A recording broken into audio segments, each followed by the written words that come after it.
Welcome to Camp Chaos, where we celebrate the wild ride of modern womanhood. Join us as we dish on motherhood, life's ups and downs, and all things pop culture that we know you want to talk about. With special guests and expert insights, we're here to empower you through the chaos of everyday life. Consider this your ultimate escape from the hustle and bustle. And as always, parental guidance suggested. Camp is now in session. Emily, wife, mama, attorney, Real Housewife of OC. Welcome to Camp Chaos. We are so excited to talk to you. Well, thank you for having me. Of course. So I can't imagine that like when you were growing up, you thought, I'm going to be a Real Housewife of Orange County. No, I mean, I didn't even think I'd live in California. Oh, really? Oh, so Yeah. let's start there. Where were you born? So I was born in Middletown, Ohio, which is southern Ohio, and it's like a steel mill city. And so I grew up kind of outside the city, kind of in the country on 12 acres.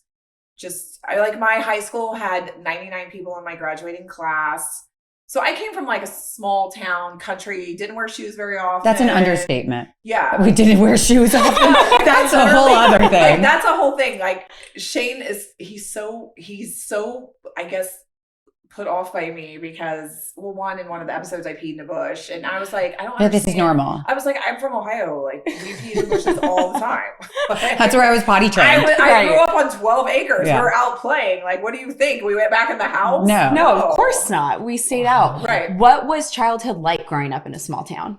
Well, it was rough because, my parents got divorced when I was young. So I was 6 when my dad left. And then my mom was a single mom. I don't think she handled it very well. I think she probably needed support. She probably needed therapy. She probably needed a lot of things that I think maybe at that time period wasn't normal for women. I think she just tried to get through, but she dealt with a lot of issues. So So she like feels like she's doing the best she can, but like not really taking care of you. yeah, like at all. No. And are you an only child? No, so I have a younger sister. A younger sister. And so So you growing probably up- take on the mom role. Yeah, so I did. I mean, growing up, I took care of my sister a lot. I was always we always had to coordinate our own rides to school, how to get home, how to get to cheer practice, how to do all these things. And at the time, I thought it was normal because I didn't know any different. Yeah. Mhm. You know that saying, like, you don't know what you don't know. So Yeah. if you don't know that this isn't normal, you just Carry on. you just carry on. You do just what you need to figure do. it out. I became very resilient. I remember I would have to always clean the house because my mom was a hoarder when I was growing up. But then I didn't know she was a hoarder because I never knew what that was. You just Right. knew it as your wasn't normal. until I was in my 20s. I remember I was watching an episode of Oprah and it was all about a woman who was a hoarder. And I was like, oh my God. This is all hitting home. This is it. She's a hoarder. I didn't know it had a term. But Did she have like addiction issues?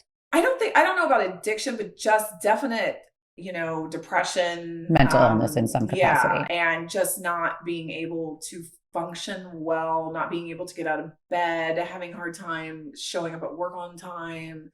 And so I think taking care of my sister and me was like very low on the Mhm. priority. And I don't know, I think my mom's really lucky that I was probably so strong and resilient that I went to school every day and graduated. Yeah, didn't go the Yeah. other You way. could have gone With With in a a lot very of different like a direction. lot of Yeah. freedom. Right. And you put yourself through college, I'm guessing. Yeah, I mean, I have student loans and Still.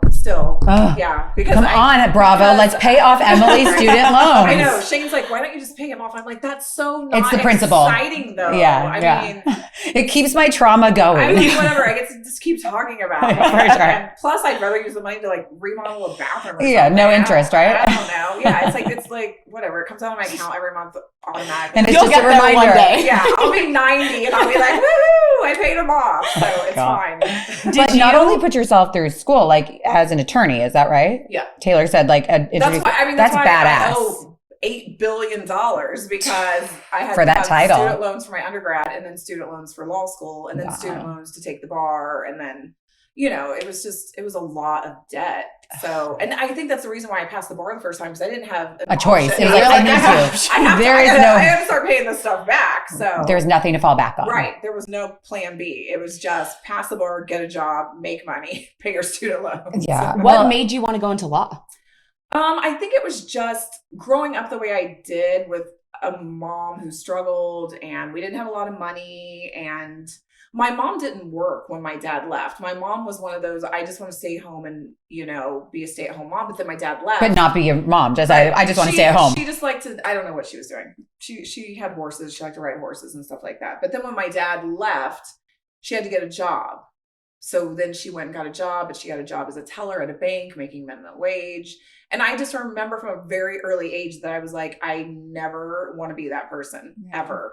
And I never want to be a victim. And I never want to blame a man for being in this situation, because that's what my mom did. It's your dad's fault. It's your dad's fault we don't have money. And, you know, it was hard. It just, instead of me wanting to emulate her, I wanted to rebel and be everything that she wasn't. Yeah, I feel like so often as young adults, like you emulate your parents and you repeat the cycle of how you are with your kids, and you're like the cycle breaker is basically what you did. Yeah. So go you. Yeah. I know. It's kind of incredible that you didn't go the rebellious route, like just in terms of like party, because if you didn't have a ton of supervision and instead you decided to stay on like. Well, my sister did. She did so it then for you. you. Your sister. Yeah. I mean, she did come back around and she's totally normal now and has a nice life and she's smart and functioning in society. Yes. But there was a period of time where I was the one who was driving around finding her, looking for her, and dragging her out of parties. So yeah, literally while the my mom was like, asleep. oh, where is she? Oh, yeah, okay. My mom's like, whatever, she'll come home. I'm like, wow. No. So you grew up really fast. Yeah. That is to say the least. Yeah. What brought you to California? So I was actually married before I was married to Shane, and I was married to a very nice man. His name was Adam. And oh my God, that's so cute. You call him a very nice man even after divorce. He was, just not your man, just clearly. not my man. Okay. But I mean, a very nice guy. He was in the military, and I was in law school. And the first year I went to the University of Dayton because I was in Ohio. Then he was transferred to Pendleton in California, and I was like, "Oh, I want to go. We're going. I'll marry you. Whatever we need to do. Whatever." Yeah. Because I always I'm in wanted this. to live somewhere else, live in California, see bigger things, better things. But, you know, I didn't know how to get there myself. So this was like a way there. I was like, this is great. Thank you, Adam. This works out. Adam, you were the transition. We were so grateful. So I transferred to Thomas Jefferson School of Law, which is in San Diego. Went to law school there, lived with him. And we were only married like 5 years. It was not meant to be, but he was a nice guy. I mean, I have no animosity towards him at all. I don't think he does towards me. It was just. Oh, he's probably your biggest fan now. I don't know. You're the one I that can't got even away. really find him. I think. You're kidding me. No, I think he's. Adam, if you're listening, slide in the DM. He's still in the military, because I did find something where his name was like listed on some I hope your husband's not going through your phone of like, why are I you know. searching for your ex-husband? I tell him, I'm like, look, I've had to deal with your ex-wife for 15 years. I just wanted I to just know. am curious. I'm just Googling. I just wanted to know if the man got married and have kids. That's it. Adam, are you still out there? That's all I wanted to know. Just I was a little curiosity. Is it? So. But okay. you did not have any kids with him. No. So when does Shane come into the picture? So we were only married 5 years. We got divorced super easy, no kids, no assets, like nothing. And then I worked with Shane. So Shane was actually, I guess, technically my boss, but I hate saying that because I'm clearly his boss. I was gonna say I don't get that dynamic. Yeah. But we worked at a real estate consulting firm together, kind of like in their legal department. And so Shane and I worked closely together, but he was married. But I was always friendly with him. Like, he's funny. He has a great personality. Very dry sense of humor. Very dry sense of humor. Once I got to know him through working with him, I just found him really interesting to talk to. And then he got divorced shortly after that. And then, I don't know, then we just got married. Like, I don't know. Like, let's do this. Yeah, I love that you said we just got we married. did. There was like no dating. I've told the story on the show before. Like, we worked together for 3 years. So he was like my work buddy. And I really enjoyed conversations. So it's probably very convenient just to get married and have kids. Yeah. It just Let's worked. just do I was this. like, let's just do that. I mean, I'm 32. Running out of time. I could tolerate you. You seem to have a good moral character. You have 2 kids. You said you wanted to have more. He has a job. He's stable. He has money. I was like, all right. So the expectations are very low. Yeah. I mean, let's go. Works. Done. Yeah. That was Meet you at the courthouse. Yeah. I mean, we did get married at the courthouse. So did I. Laguna Niguel or Laguna Hills? It was Laguna Hills. Yeah. Same. Yeah. Yeah. People really, I think Underestimate the they courthouse. totally do. The fountain is great there. It was very convenient. It Saved was money on the wedding. Shane, me, and his parents. And let me tell you, the reason we got married as quickly as we did, we were planning to get married anyway. But Shane was like, no, if we just get married sooner, then I can use you on my taxes. Oh my God, I love that. And I was I mean, like- way to just spit it, honestly. I was like, works for me. And so we got This married is for gonna work. taxes. Yeah. This is gonna it'll work. do. So I gave him a little tax break. So we got married. You're welcome. sooner. Then we had a ceremony in Vegas like a few months later. So Oh my God, my how God. fun. Wait, Yeah. so that was 15 years ago. yeah, How long have you been on the show? 6 years. So That's a long time. Yeah. What was family life like before you were on the show? So we had lived in Utah for 5 years after we were married. And is that because of Mormon? That's because his ex-wife, we were all in Orange County. Then his ex-wife moved and took the kids. So then he followed, because he will never not be very good dad. Very good dad. Followed to Utah. But that means then you're going to Utah. So that means I end up in Utah. So I'm living in Utah, in like Happy Valley, Utah. That doesn't even sound like Park City, Deer Valley. No. It's wrong like, valley. It's Highland, Utah, which is by like American Fork and Lehi. It's very Mormon central. Like I feel like I was the missionaries always came to my house because I think I was probably the only. You're the one that they had to convert. We're going to get this one. They're like, she's the only one here. We have to get her. Just keep knocking on the door. Like, every week I was like, guys, like, I like you. You're nice. But this is not happening. They're coming in and you're serving them wine. Yeah. I'm like, would you like a mimosa? I'll pack you a roadie for the next house. You want some dinner? But this is not happening. But okay, so you were there for a few years. 5 years. And then his ex-wife moved again and didn't tell him. She like literally did the like, pack up in the middle of the night, move back. Isn't that illegal?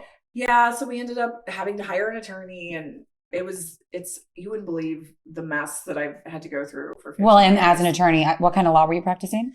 I did family law and copyright. Oh, so this for you must have been fun. Family law, like hello. Yeah. I mean, and Shane did family law too. So like we both knew. Does she know that you guys are in family law? Yeah, but doesn't care. Oh, yeah. Okay. But we've hired the best family law attorney in Utah. Sure. And then when we all moved to Orange County, we hired the best family law attorney in Orange County. And then Shane ended up with 50-50 custody, which then ended up being more. And so it was very detrimental for her to go up against two family. Yeah.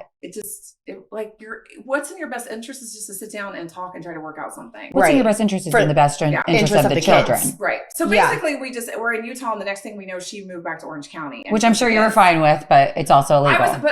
Annabelle was just born. So Annabelle was 6 months old during this time period. And that's your oldest? That's my oldest daughter. And then so Shane had a nervous breakdown basically because his kids are gone. And he doesn't know where they are in Orange County. She won't give him an address or anything, just that we moved. She literally sent him an email on Pioneer Day in Utah. And the email said, I don't know. What's Pioneer Day? I don't know. Mormon Day. Yeah, something has to do with a holiday. Yeah. And it literally said like, Happy Pioneer Day. By the way, I moved and took the kids. Oh. Like something to that effect. And I'm telling you, he just went into like hyper overdrive. Like we rented out our house immediately. He put all his cars on big transportation semis to move all the cars to Orange County. I had horses. You were the pioneer that was moving. Yes, I was back to California. Right. I had horses in Utah. I had to sell my horses. It was like. So you established a whole life there. Have a newborn, basically. I'm going to count a 6-month-old as a newborn. And then your husband's world goes upside down, which makes your world go upside down. The horses are gone and we're going back to Orange County. Yeah. Like within just like 10 minutes, it was just like. I feel like people don't give enough credit to the women that marry a man with kids. And an ex.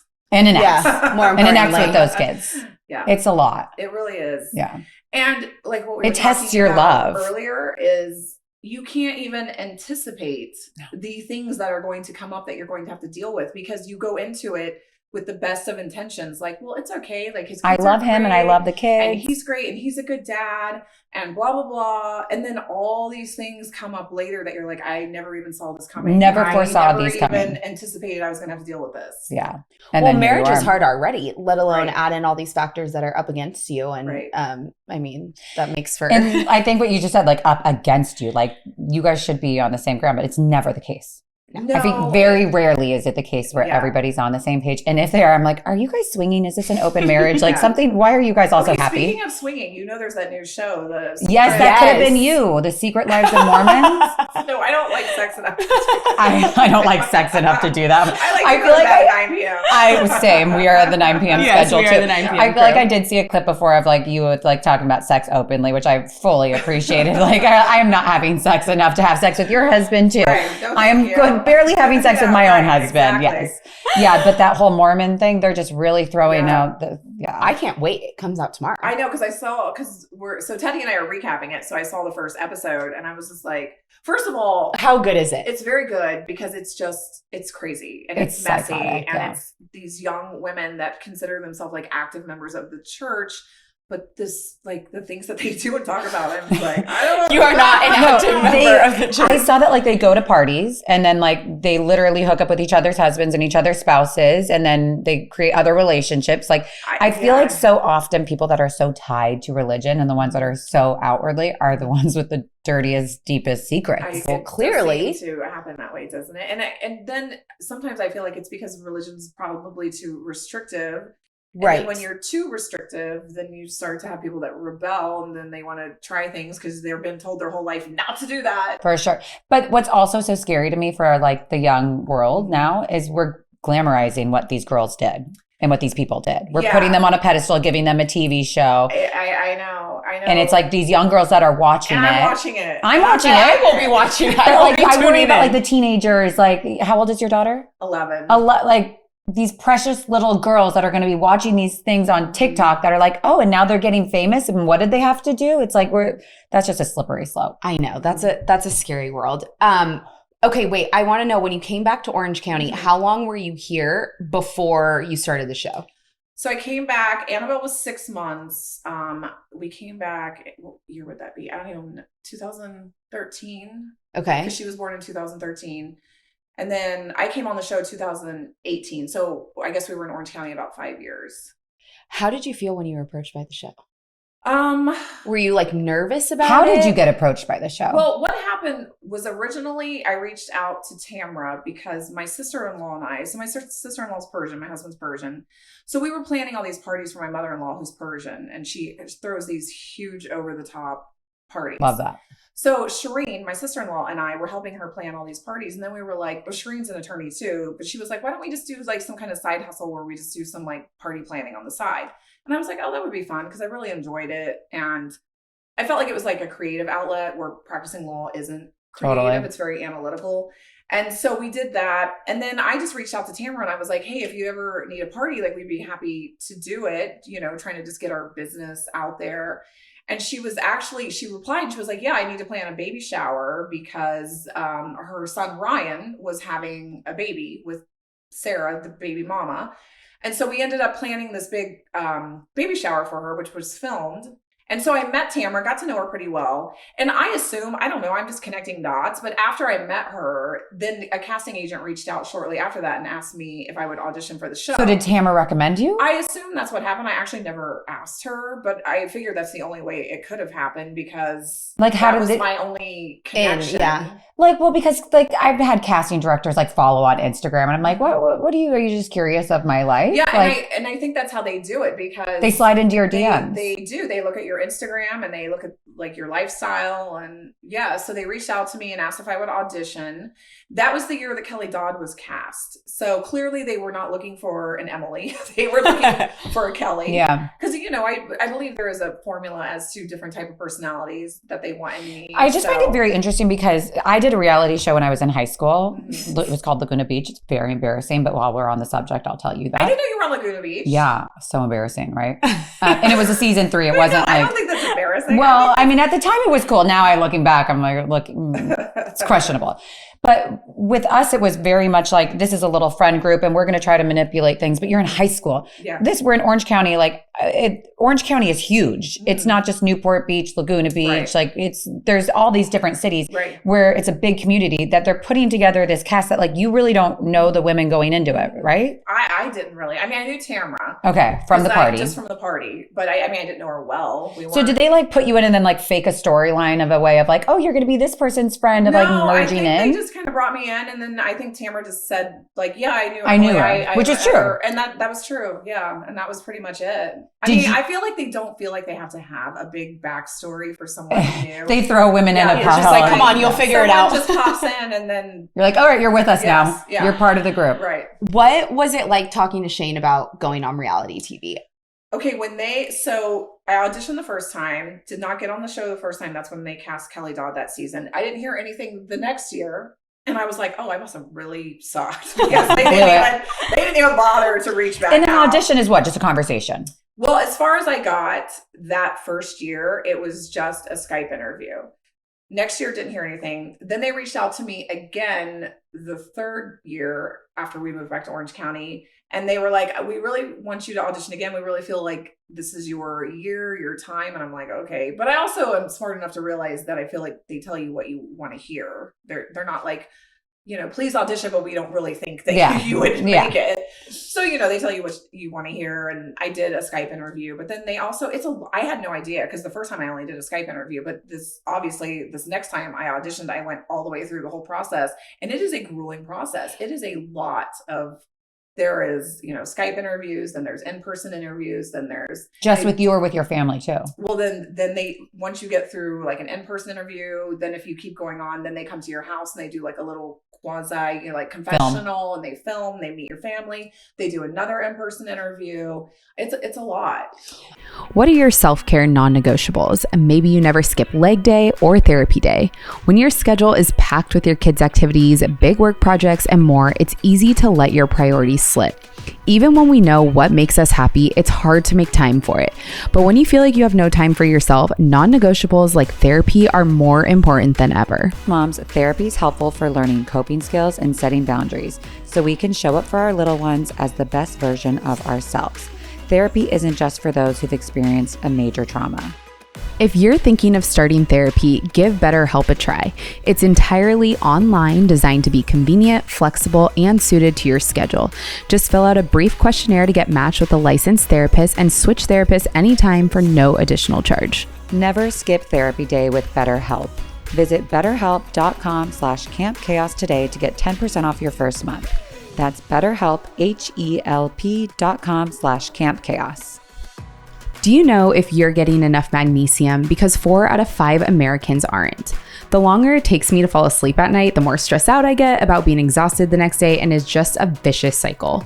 For me personally, Magnesium Breakthrough has helped solve my sleep problems, from winding down at the end of a stressful day to tossing and turning and waking up groggy.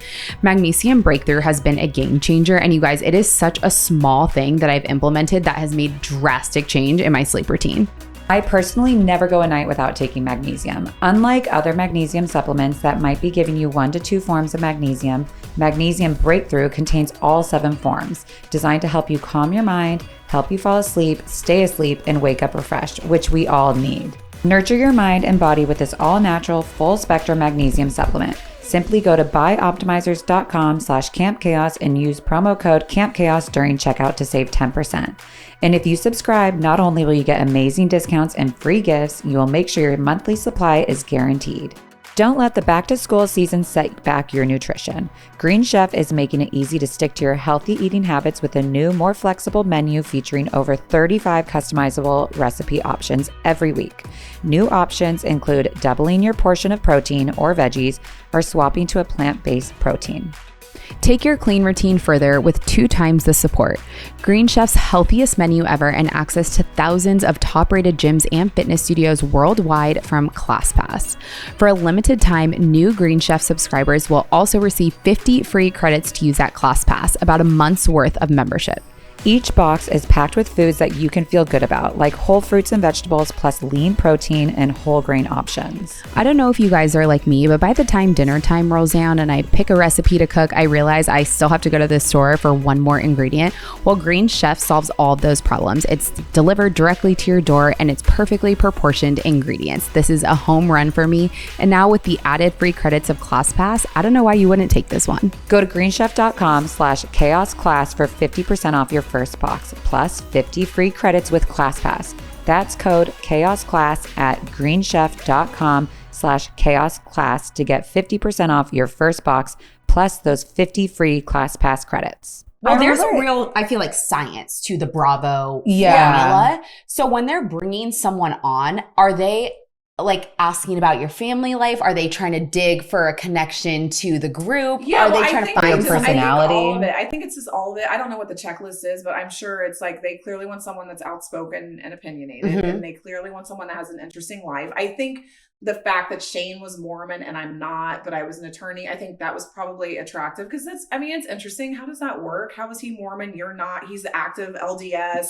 You know. Well, I also feel like maybe the year of that time, it was like very much like power of the woman, like power of the female. And you are kind of like the boss of your marriage, it seemed like that's what you guys were putting out there. It was interesting. Yeah. And it made for an interesting storyline. Yeah. And he was such a jerk in the beginning too, because he like did not want to film and he didn't want me to be on TV. And so I feel like that really just translated onto the screen. Well, and that makes for good TV, but it doesn't make for a good marriage. No, it was really difficult to navigate those first 2 years because, well, first of all, Shane has you can tell there's other husbands, other men that want to be on TV. Yes. They are actively involved.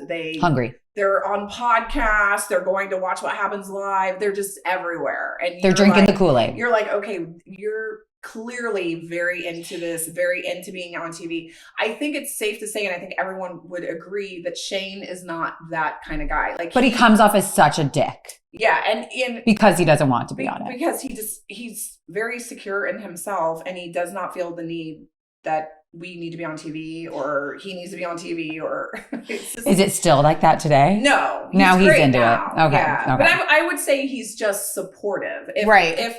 If they film at home, he's happy to be there and he puts me in my place most time when we film together. It's like I'll say something and he'll be like, no, sorry. Like, oh, wait, so we're not faking this? Yeah, like we're not. Like, okay, great. He brings you back down to earth very quickly. Right. But in the beginning, was he like, okay, I will just do this because you want to do this? Or was he anti, like, I don't think we need to go on the show? He was basically like, when I got really far through the audition process and then it got down to like the very end, he was like, I'm not interested. It's like, how do I cancel this? He was like, I'm not interested in you or our children being involved. He said, I think it's detrimental to our marriage. Everyone on these reality shows gets divorced. We don't need this. We don't need the money. We don't need fame. We don't need to be on TV. We don't need anything that's going to be detrimental to our marriage and children. He's like, I'm not in.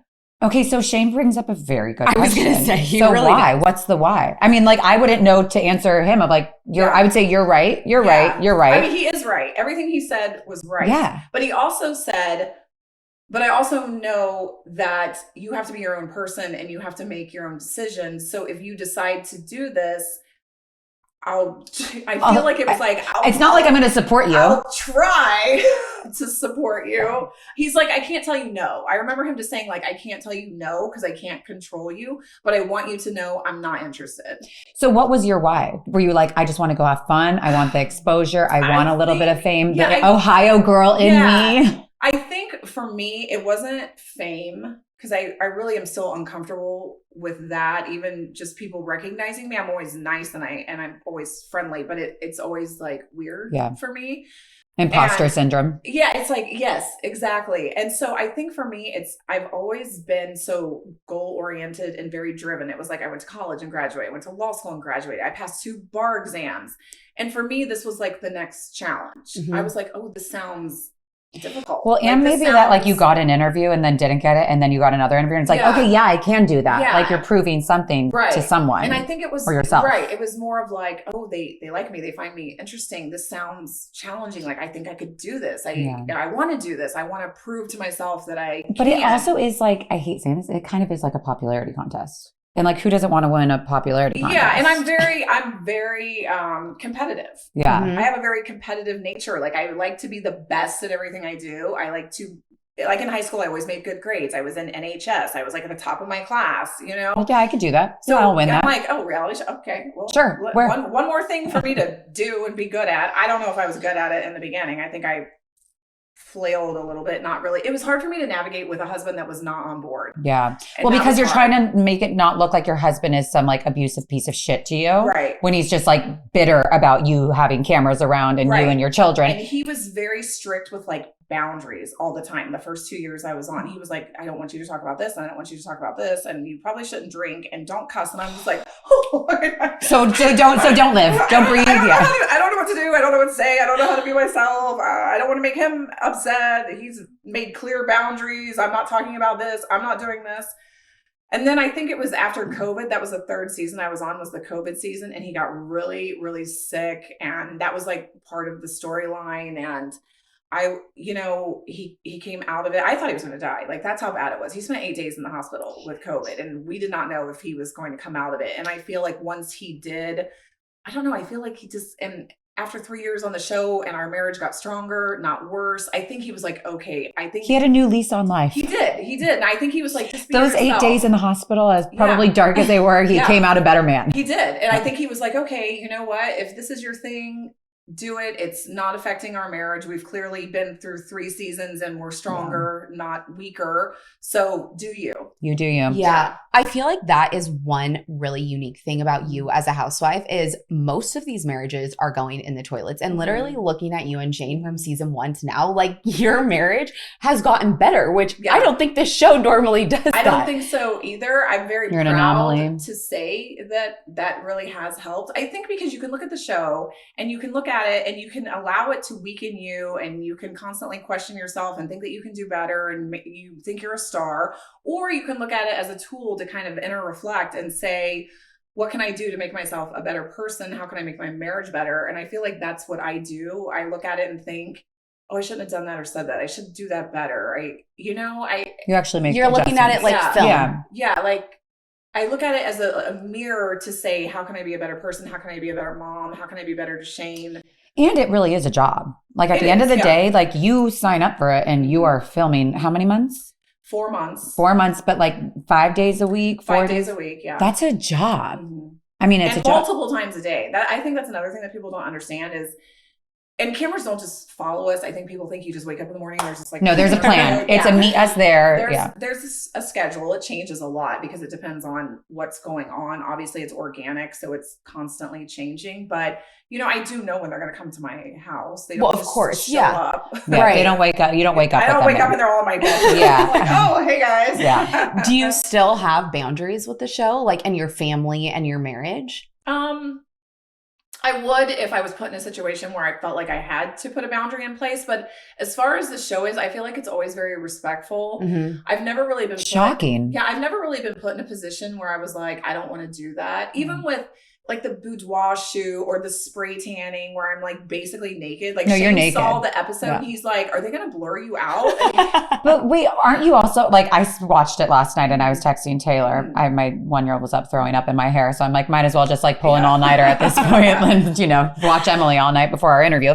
But I'm texting her like, wait, is he Mormon and is she naked? Are these two things do these two things coexist together? And you bear it all. I drink, I'm naked. You're bad Mormon. Yes. And he just goes, you make for good TV though. He just goes with it. He's like, really, Emily? Because we get the episode before it actually airs. So I got the episode a few days before it aired and I sent it to Shane. I don't ever watch the episodes, but he always does. And the first thing he does, he watches the episode and then he texts me and he's like, you are naked in this episode. Can you please ask them if they're going to blur anything out? So this week's rough. Yeah. So I text someone and I'm like, hey, are you going to blur anything out? And they're like, nope, that's Final Cut. And I was like, all right. Well, here it is. Okay, but let's talk about this because your body has transformed since you've started and you put in really hard work. Yeah, and it's hard for me to see those sometimes because even when I look at myself on screen, I'm like, oh, I feel like I look big. And then I'm thinking if I lost 40 pounds and I think I still look big, that means I was really big. Oh my gosh. No, you look incredible. Amazing. You have always looked amazing. Yeah. But you have gone through like a huge transformation. Yeah. And now I'm just in that maintain stage, which is really difficult. It's the hardest stage. I feel like the maintain stage is way more difficult than the actual loss. Because when I was losing, I was very committed and very driven. And when you start to see those results, you're just like so into it. And then I got to a point where I couldn't lose any more weight. Like it is what it is. I have a certain body type and I can't get below a certain you're at a healthy number. Right. I'm just back at like how much I weighed, throughout my 20s and 30s. And but it's hard to maintain. Yeah, that's the hardest part. Yeah. Okay, I feel like you have really found your voice like the past couple seasons. And I feel sometimes when you're watching the Housewives, I don't watch all the cities, but I do watch like 3, is you can feel when people are a little worried about getting into it with someone because maybe you aren't. And I love that. Like you don't care if it's Heather, whoever it is. And we were talking about it earlier. It's still one of the funniest moments for me. Which one? Yes. Can you guess which one I'm going to Is say? it Heather Bro's party? Yes. Yes. The branding. The branding and the stamp on your forehead. Yeah. I was like peeing in my pants I know, watching I was so that. drunk. But you were calling out was what authentic. everybody was thinking. I know, I couldn't help it. I was just like, she was so mad at me. Of course. Because I think that she put so much work Yeah. into every detail. And you're like, I think you were eating something that was not supposed to be eaten. You were so fucking funny. You were so blacked out drunk. There was sand in the salad. I ate the cucumber was rolled up. I know. I was a mess. I didn't even watch the episode. I've never even seen it. It actually wasn't that messy. No, it was wasn't just that funny. messy. It was just funny. like- it was buzz imagine funny. that party was hours. I was like that for hours. Like they clearly can only cut it into like A few minutes. I was like that the whole night. Oh my God. She wanted to Kill me. you. But you're fine going up against like, I'm going to Whoever. ruffle some feathers. Yeah. I actually enjoy going up against Heather. Like no one else does. Like No. everyone is scared of her or exhausted by her, or she's very intelligent and she's very articulate. But I enjoy it. It's very Well, maybe fun it's for the me. attorney in you. It's probably the Well, attorney she's in a you. worthy opponent, and I enjoy that. Mhm. Yeah. Do you ever find like that it's hard if you're put in a situation where they're saying, you know, I'm like, okay, now's the time to confront someone, and you're like, oh, I'm not really in the mood to argue today.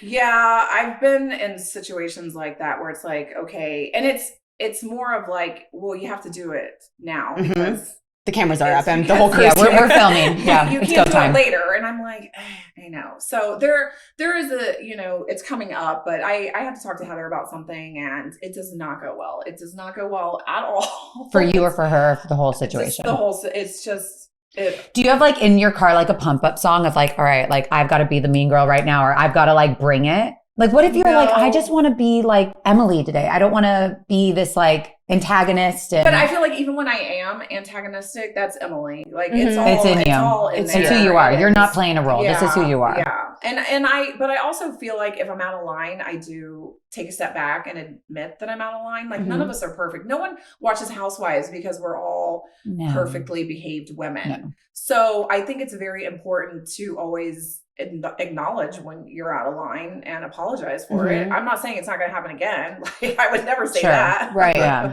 But at least reflect on the moment and say like I was out of line. Do you have this weird pressure of like, okay, I have to bring a certain amount of personality or drama or interest to be able to get a call back for next year? Because after your season wraps, it's kind of like, okay, am I going to get it? Yeah. Like no one's on like, this isn't the NFL. No one's getting like contracts, right? More than a year. No, I mean, you know, we film the reunion and then the show airs and then the reunion airs and we don't hear anything. We film the reunion. That's it. You just go home For a You're few like- months. Yeah, for a few months. And then when they're about to pick up cameras again is when they'll reach out again. And the first 3 seasons I was on, I just assumed I was going to get fired. I felt like mentally that was just better for me to just be like, okay. That was fun. I'm done. That was fun. I did it. That's fine. They're going to fire me. It's great. I'm an attorney. I'm going to move on, practice law. No problem.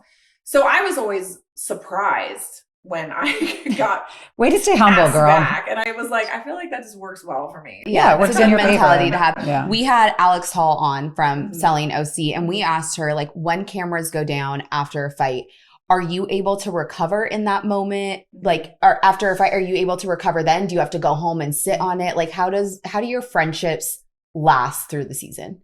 Well, it's hard for me because I don't like to have toxicity with other women. I don't enjoy that. It doesn't make me It's unhealthy. feel good. So if there's something that happens and it doesn't get resolved, and then, you know, there might be days in between or sometimes even weeks, depending on the schedule, like it gives me anxiety. I don't Mhm. like it. You know, I would prefer to just battle it out with someone and then just finish it off. Have a resolution right there. then. Yeah. And I think that's why. Battle it out and like one of us is going Yeah, down. like, Which I one don't is care. it? Yeah. We have Yeah. to figure this out. If There it's has a to be an mud ending, wrestle yeah. Or what? But like, it's going to get resolved now. For 'cause sure. I don't want to go home because then I can't sleep. And it's like, in I don't my want you as my mind- problem in the middle Yeah. of the night. So it stays there and it dies there. Well, I would prefer it to be like If that, but it doesn't always end up like that because it's like something will happen and you'll have words, but then you won't see that person because of the schedule. And so then it just kind of builds and you have to talk about it with other people and it builds. And After the reunion, like for at least Orange County specifically, because you guys aren't all like Heather's in LA for heaven's sakes, isn't Yeah. she? Like, which is very odd. You come down to the house or the Balboa Bay Club to Yeah. film, like, yeah, but you know, fine. But it seems like everybody's very spread out in the communities that they live in. Do you guys see each other outside of filming? We do. Like, I just saw Gina last night. Okay. We went to a movie premiere. Gina and I actually are physically located next to each other because there's only like 20 minutes in between us right now. So we're close. I just saw Shannon the other day. I mean, we try to. There's genuine friendship. Yeah. Well, Gina and I are, I mean, I talked to her. I just was texting her like 8,000 times before I walked in the door. So we talk all the time. Yeah. I talk to Tamara pretty often. I talk to Heather pretty often. I talk to Shannon pretty often. And I think it's important. Isn't that everybody? No, I don't really talk to Katie, the new one. Okay. And Jen, I talk to a little bit. Usually I see her at the gym, but I haven't seen her at the gym for a while. But, you know, I think it's important to keep those connections because I think it makes the show better. Right. Yeah. I mean, I really do feel like if we're hanging out, if we're going to lunch, if we know what's going on in each other's lives, then when you pick up the cameras again, there's things to talk about. It has to be authentic. Yeah. Yeah. I mean, if I don't see these people for 6 months, and then it's like, oh, go film a show. Then it's like, I don't even know what's going on. Where do we go? I don't even know what to say. I don't even know what this person's been doing. Yeah. Right. Really quickly, I want to talk about reunions. How do you prep for reunions? I don't prep at all. And I just want rewatching the show. I don't even watch the episodes. I just want everyone to know that they're very lucky that I don't prep and I don't watch the episodes. You don't bring receipts. Because if I did, it would be game over. It would be game over. But you guys film all day. 4, at 4 minutes and 13 seconds, you said, but I don't watch anything. So you film all day reunions? It is all day. One day. And it's recapping the entire. Brutal. Yeah, it sounds like it. Mm-hmm. But people do come with receipts. Sometimes, yeah. If or I feel like they come trying to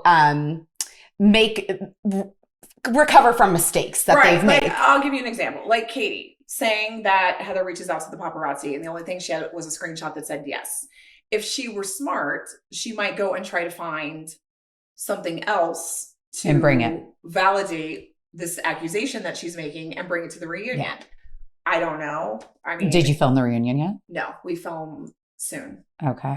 Oh my God. Well, okay. We'll see, Katie, if you've dug anything else up. But that was just a hypothetical. I'm just saying, like, that would be an example of someone who might possibly want to. Well, and I feel like what's really interesting with the reunion, you guys stop filming and then things still happen in people's lives. Like you mentioned Jen, and she's had a lot of press about her and her relationship. And it's like, that is going to come, not so much about her relationship, more about her fiance. Yeah. And like, that is going to come up at the reunion. Like, absolutely. She has got to be sitting uncomfortably of like, what is going to be hammering out of her?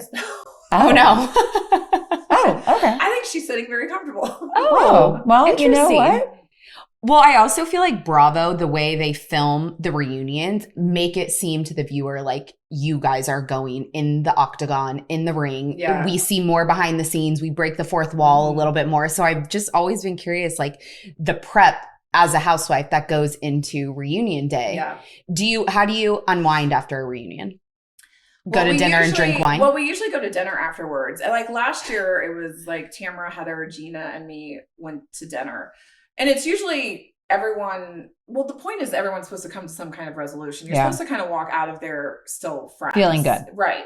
And I feel like I usually do that. I don't ever hold grudges where I refuse to be with someone or be around someone. So, you know, we walk out of there, we go to dinner, we have fun. You know, I think that's important. Yeah. To recover. And but there's always people who don't go to dinner. They don't make the list.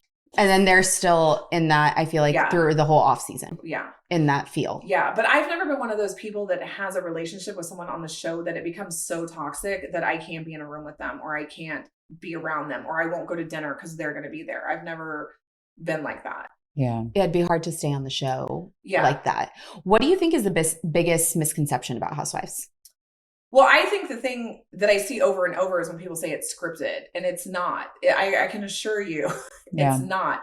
It's enhanced possibly because you're put in situations that maybe you wouldn't normally be in for long periods of time. Like we go on vacation, I'm filming with these women and the cameras don't go down. So is there a little bit of improv though, where it's like, okay, you guys are getting together for coffee and we want you guys to talk about what happened last night? Well, there's always, you know, suggestions as far as don't forget you need to tell this person. And you're like, oh yeah. I mean, there's clearly producers that are helping. Making sure they have a storyline. Sure. But they don't tell me what to say. Yeah. They'll just be like, make sure, you know, when you're having coffee with Gina that you tell her about the conversation you had with Shane. Then what I say to Gina is 100% on me. They don't tell me what to say, how to deliver it, what to do. So you're in your own. Yeah. Love that.